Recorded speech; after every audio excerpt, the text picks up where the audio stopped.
증거재판 준수하고 여론재판 중단하라. 2023년 내내 기독 교복음선 교회 교인들이 외쳤던 녹취 파일. JMS 총재 정명석 목사에게 성피해를 당했다는 홍콩 국적 고소인이 법원에 제출한 유일한 물증입니다.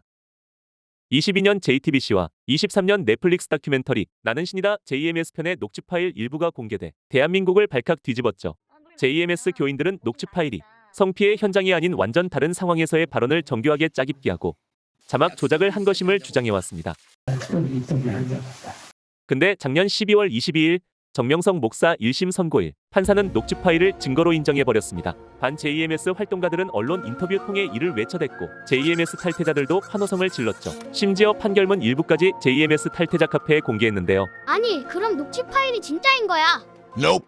JMS에게 2심 힌트가 녹취 파일임을 까발려준 거죠. 성인지 감수성으로 일관된 진술만으로도 성폭행 유죄 증명이 가능해진 세상. 정명석 목사와 여성 간부들의 재판도 이 같은 환경과 극악의 여론 속에서 증인들의 일관되고 구체적인 증언과 간접 근거 위주로 유죄 판결이 났습니다. JMS 교인들 증언은 어차피 신도들이니까란 이유로 아웃. 그런데 아무리 일관되고 구체적인 진술이라도 거짓인 경우가 있습니다. 물증이 없어도 작심하고 진술해 무고한 사람도 성범죄자로 만들 수 있는 거죠. 이 함정에서 벗어나려면 진술이 거짓임을 증명할 결정적 물증을 가져와야 합니다. 그럼 정명석 목사 재판의 비장의 카드는 바로 녹취 파일 조작 검증입니다. 각기 다른 경로로 경찰에 제출된 4개의 녹취 파일. 1심 판결문은 녹취 파일을 증거로 인정했지만 판결문을 자세히 읽어보니 피고인이 JMS라서 이렇게 써버렸구나 하는 부분들이 보입니다. JMS가 대만에서 녹취 파일 포렌식했던데 그건 어떻게 됐어? 정명석 목사 변호인단은 나는 신이다에 나온 녹취 파일을 대만 포렌식 기관 뮤신에 포렌식한 결과 음성에 불연 속성이 있다는 의미 있는 결론을 얻었습니다. 변호인단은 이를 녹취 파일 조작 근거로 제시했는데요. 판결문을 보니 녹취 파일 풀버전이 아닌 다른 파일을 포렌식했다는 이유로 받아들여지지 못했네요. 녹취 파일 풀버전은 97분짜리. 아니, 당연히 풀버전 포렌식을 증거로 제출해야 하는 거 아냐? 풀버전을 정명석 목사 변호인들이 포렌식하지 못한 이유는 따로 있습니다. 법정에서 판사가 복사를 불허했기 때문이죠. JMS라서 증거 복사도 안 되나 보네? 이는 판사 기피 신청 사유 중 하나가 됐고 재판이 5개월 지연되는 결과를 가져왔습니다. 물론 정명석 목사 변호인단은 다른 루트로도 녹취 파일 풀버전을 입수했을 겁니다. 하지만 비공식이니 법정에서 제대로 다툴 수 없었죠. 아, 그리고 판결문 보니 국과수에서 녹취 파일이 문제 없다고 했다는데?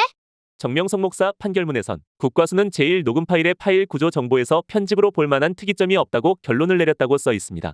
그런데 포렌식은 원본 파일이 있어야 정확히 나옵니다. 홍콩 국적 고소인은 핸드폰 원본을 팔았죠. 이를 노린 것으로 보입니다. 안타깝게도 재판부는 피해자의 한거불능 상태 등을 고려하면 녹취 파일 원본을 제출 못하는 것이 자연스럽다는 논리로 제1 녹음 파일의 증거 능력을 인정해버렸죠. 그런데 주목할 점은 판결문에 있는 또 다른 국과수 의견입니다. 제1 녹음 파일의 배경음이 들리지 않아 백그라운드 노이즈 기법을 통해 문장 삭제 여부를 알 수 없었다는 겁니다. 잠깐, 녹취 파일에 배경음이 없다고? 네, 배경음이 없대요. 녹취 파일이 녹음된 시점과 장소는 가을, 그것도 숲이 우거진 월명동 자연성전입니다. 한참 풀벌레 소리가 많을 때의 녹취 파일에 배경음 하나 없는 점, 상당히 의심스럽죠. 그리고 국과수는 미디어 인포 프로그램 분석 결과 녹음 길이, 트랙, 기록일 등 정보가 증언과 일치한다고 분석했는데요. 다만 녹취 파일의 인코딩 날짜와 태깅 날짜가 실제 녹음 시간과 일치하는지에 대한 판단이 불가능하다고 했습니다. 중요한 점은 인코딩 날짜와 태깅 날짜 등 정보가 변경 가능하다는 사실입니다. 그럼에도 판사는 여러 진술에 미루어 녹취 파일을 증거로 인정했죠. 그럼 녹취 파일이 조작 가능성이 여전히 있는 거네? 제 추측으로는 이런 시나리오로 녹취 파일이 만들어지고 증거로 제출됐다고 봅니다. 21년 9월 14일 저녁 8시 29분에서 10시 6분 사이 홍콩 국적 고소인은 정명석 목사를 만나 신앙 상담을 했습니다. 그리고 다음날 성피해를 당했다며 남자친구 A씨와 메신저로 대화한 거죠. 이때 녹취 파일도 전달했다지만 해당 대화 기록은 남아있지 않습니다. 홍콩 국적 고소인은 반 JMS 단체에 녹취 파일들을 전달합니다. 반 JMS 단체에서 섭외한 전문가가 신앙 상담 내용의 녹취 파일의 여러 음성 파일을 정교하게 짜깁기에 1시간 47분 14초 녹음 길이에 맞춰 성폭행 상황을 연상시키는 녹취 파일을 제작합니다. 인코딩 날짜와 태깅 날짜 등 파일 정보도 9월 14일 정명석 목사와 면담했던 당시 시간으로 수정하고요. 마침내 완성된 조작 녹취 파일은 홍콩 국적 고소인과 남자친구 A씨에게 전달됐습니다. 홍콩 국적 고소인은 원본 녹취 파일이 든 핸드폰은 팔아 없앴습니다. 아이클라우드에서도 삭제했죠. 애초부터 아이클라우드 동기화가 안 됐을 수도 있습니다. 22년 3월 29일 홍콩 국적 고소인은 조작 녹취 파일을 담당 변호인과 경찰에 제출합니다. 22년 4월 13일 남자친구 A씨도 참고인 조사 중 21년 9월 16일 받은 거라며 조작 녹취 파일을 제출한 거죠. 근데 판결문 보니 변호인이 녹취 파일에 제대로 반박을 못했다고 써져 있는데? 판결문에는 정명석 목사와 변호인이 녹취 파일 조작 편집 가능성만 제시했지 편집이 의심되는 부분에 대해 구체적 의견을 제시하지 못했다고 써 있죠. 그런데 황당한 배경까지 판결문에 버젓이 기재되어 있습니다. 1심 재판에서 녹취 파일의 무결성 검증을 했는데 공판 현장에서 녹취 파일 풀버전을 재생해 피고인 정명석 목사와 변호인들이 청취하는 방법으로 검증했다는 겁니다. 몇 년 전 녹음된 자기 목소리를 듣고 어디가 편집됐는지 정확히 분별이 될까요? 이건 너무한 거 아니냐고, 판결문 보니까 증거는 경찰에게 카카오톡으로 넘겨도 되나 보네? 녹취 파일이 이메일, 에어드롭, 카카오톡으로 경찰에 전달된 사실도 판결문에 버젓이 나와 있네요.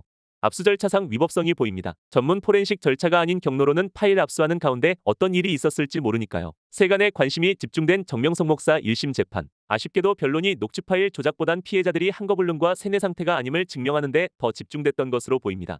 작년 3월 나는 신이다 방영으로 거대 사이비 종교단체가 가녀린 여성들을 세뇌에 착취했다는 강한 프레임이 형성된 데다 JMS 2인자 김지선의 내부 쿠데타와 정명석 유죄 시인 발언까지 마치 계획이라도 한 듯 터져 엄청난 여론 압박에 정명석 목사 측 변호인단이 대거 사임했죠. 변호인간 자료 인수인계 및 전략 수립이 제대로 진행되긴 어려웠을 겁니다. 만일 변호인단이 작년 초 녹취 파일 조작 증명을 완수했다면 현재 완전 다른 상황이 펼쳐졌을 것 같네요.